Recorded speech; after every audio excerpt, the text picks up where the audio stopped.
Hai semuanya, perkenalkan nama saya Natasha Warluka, jurusan Pendidikan Kimia, Universitas Musamus Merauke.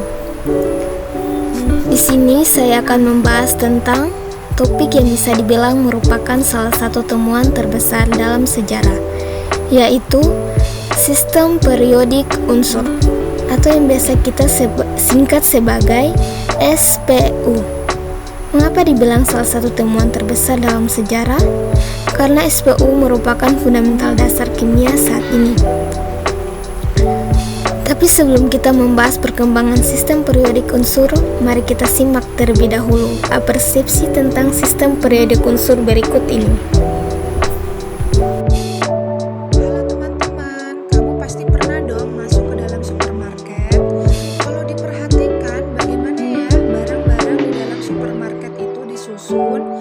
Di dalam supermarket, barang-barang disusun atau ditempatkan sesuai dengan jenisnya, seperti makanan, minuman, alat kebersihan, dan lain-lain. Hal itu dilakukan agar memudahkan kita untuk mengingat dan menemukan barang yang kita inginkan. Nah, sama halnya dengan barang-barang di dalam supermarket, pada tabel periodik unsur, unsur-unsur dikelompokkan sesuai dengan kemiripan sifatnya, baik sifat kimia maupun sifat fisika. Tujuannya agar memudahkan kita untuk mengetahui posisi, identitas, karakteristik, serta sifat dari unsur-unsur tersebut.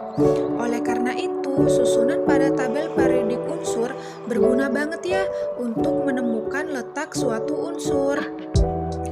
Kalau begitu, menurut kamu gimana sih cara mengelompokkan unsur-unsur di dalam tabel periodik?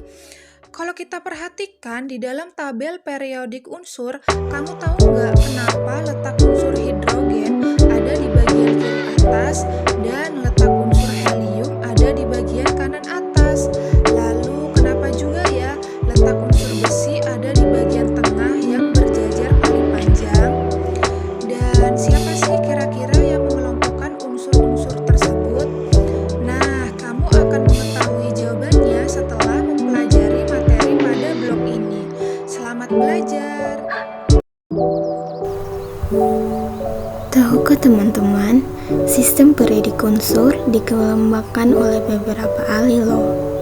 Di antaranya yaitu Antonio Lavoisier, Dalton, Thierry de Brenner, John Newlands, Lothar Meyer, Dmitri Mendeleev, dan Henry Moseley. Mari kita pelajari satu persatu.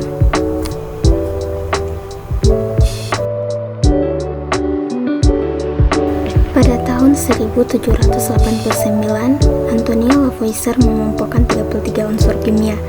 Pengelompokan unsur tersebut berdasarkan sifat kimianya. Unsur tersebut terbagi menjadi 4 bagian, yaitu kelompok gas, kelompok nonlogam, kelompok logam, dan terakhir adalah kelompok tanah.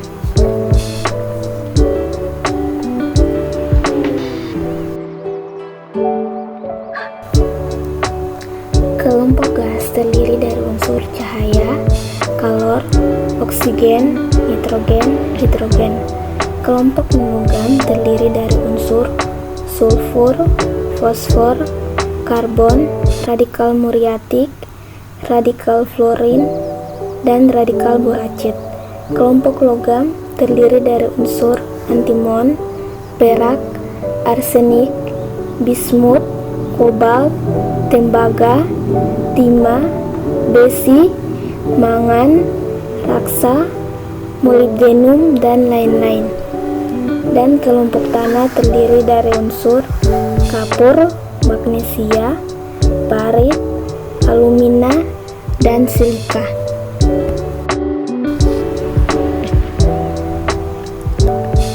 Kelemahan dan kelebihan sistem periodik unsur Antonio Lavoisier.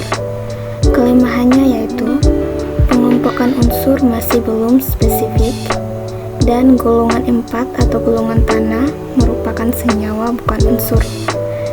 Sedangkan Kelebihannya yaitu dapat menjadi referensi pengelompokan unsur berdasarkan sifat kimia. Berikutnya, pada tahun 1808, Dalton mengelompokkan unsur-unsur berdasarkan kenaikan massa atom. Pengelompokan dengan massa atom didasarkan pada postur Dalton sendiri, bahwa unsur yang berbeda memiliki atom dengan sifat dan massa yang berbeda. Pengelompokan unsur yang disusun Dalton adalah sebagai berikut, di mana massa atom didapat dari perbandingan massa atom unsur terhadap massa atom unsur hidrogen. Pengelompokan unsur menurut Dalton ini memiliki kelemahan di mana masih terdapat massa atom yang tidak sesuai, misalnya oksigen, yang seharusnya massanya 16 kali dari massa hidrogen. Namun hal ini juga mendorong para ilmuwan melakukan penelitian tentang massa atom, dan pada tahun 1828 Berzelius berhasil melakukan perhitungan dan mempublikasikan daftar massa atom unsur-unsur yang akurat. Kemudian pada tahun 1829, triade de Brenner mengelompokkan unsur berdasarkan kemiripan sifatnya, di mana setiap kelompok terdiri atas 3 unsur sehingga disebut triade. Salah satu triade seperti pada tabel terdiri dari unsur litium, natrium, dan kalium, beserta data massa atomnya. Setiap kelompok triade dapat dilihat bahwa sifat unsur yang kedua mempunyai sifat-sifat yang berada di antara sifat unsur yang pertama dan ketiga. Misalnya ketika bereaksi dengan air, natrium lebih reaktif dibandingkan litium, namun masih kurang reaktif dibandingkan kalium. De Brenner juga menemukan bahwa massa atom unsur kedua merupakan massa rata-rata dari massa unsur 1 dan 3. Jika kita menggunakan data tabel, maka massa unsur Na sama dengan massa Li ditambah massa K dibagi 2, sama dengan 6,94 tambah 39,10 dibagi 2, sama dengan 23,02. Jadi, angka pada tabel dan dari perhitungan memiliki nilai pembulatan yang sama, yaitu sebesar 23. Kelemahan dari sistem periodik triade de Brenner yaitu masih terdapat unsur lain yang tidak masuk ke dalam kelompok triade, padahal memiliki sifat yang sama. Tetapi triade de Brenner mendorong penelitian berikutnya untuk mengelompokkan unsur berdasarkan sifat kimianya dan kenaikan massa atom. Salah satunya yaitu John Newlands. Di tahun 1865, John Newlands mengelompokkan unsur-unsur berdasarkan kenaikan massa atom, dan Newlands mengamati bahwa terjadi pengulangan sifat setiap unsur ke-8, sehingga disebut dengan hukum oktav. Jadi menurut Newlands, unsur ke-8 mirip sifatnya dengan unsur pertama, unsur ke-9 mirip sifatnya dengan unsur kedua. Namun, jika kita perhatikan pada tabel, dalam satu kotak berisi 2 unsur guys. Selain itu, penyusunan Newlands juga tidak cocok untuk unsur dengan massa atom besar. Kelebihannya yaitu sudah dibuat berdasarkan kenaikan massa atom, yang mana dasar pengelompokan ini juga digunakan oleh Lothar Meyer. Kelemahan hukum oktav Newlands kemudian ditunjukkan oleh Lothar Meyer, di mana Meyer menjelaskan bahwa pengulangan sifat tidak selalu terjadi pada unsur ke-8. Pada tahun 1868, Meyer menyusun unsur-unsur tersebut ke dalam suatu tabel berdasarkan kenaikan massa atom secara vertikal, di mana pengulangan sifat unsur membentuk kolom-kolom dan unsur-unsur yang sifatnya mirip terletak pada baris yang sama. Sel-sel yang kosong pada tabel merupakan upaya Meyer memposisikan unsur sesuai kemiripan sifatnya dengan unsur yang lain.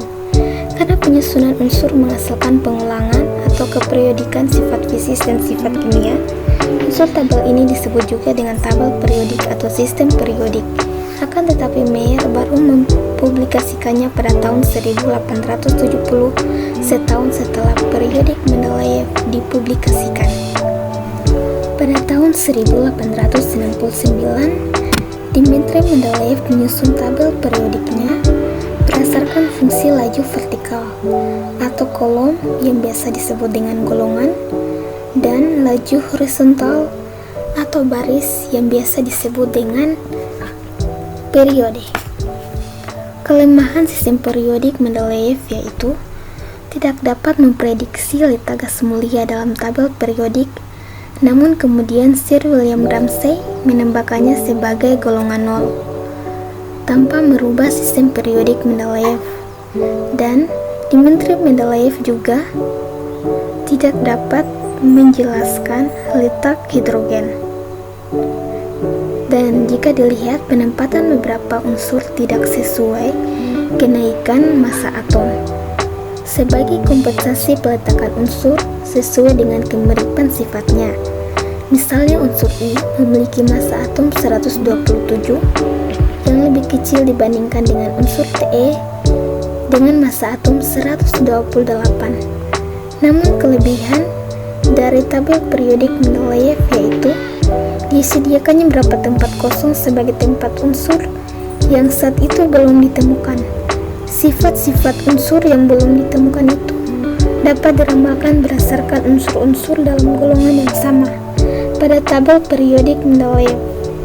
Misalnya eka boron yang sekarang dikenal dengan skandium, lalu eka aluminium yang kemudian dikenal dengan gallium, dan eka silikon yang dikenal dengan germanium. Berikutnya di tahun 1913, Hendrik Moseley melakukan percobaan sinar X dan membuktikan bahwa jumlah proton dalam inti suatu atom sama dengan nomor atomnya. Percobaan sinar X-nya dibuat dengan menambahkan elektron ke dalam atom logam tertentu. Elektron yang ditambahkan akan membuat elektron dari atom logam terlepas. Kemudian, elektron dalam tingkat energi yang lebih tinggi dalam atom akan turun mengisi ruang kosong yang ditinggal elektron tadi sambil melepaskan energi sesuai dengan panjang gelombang sinar X. Moseley menemukan fakta bahwa spektrum sinar X setiap unsur yang dicoba akan berubah dengan nilai yang sama setiap pertambahan nomor atom sebanyak 1. Moseley mendapatkan hubungan nomor atom dengan akar kodrat dari frekuensi menghasilkan suatu garis linear yang membuktikan nomor atom dapat dijadikan dasar penyusunan unsur dan penyimpangan atau anomali pada tabel periodik Mendeleev dapat dijelaskan. Jadi, Moseley mengelompokkan unsur berdasarkan fungsi kenaikan nomor atom dan kemiripan sifat, dan berdasarkan nilai sistem periodik modern yang kita pakai sekarang dibuat.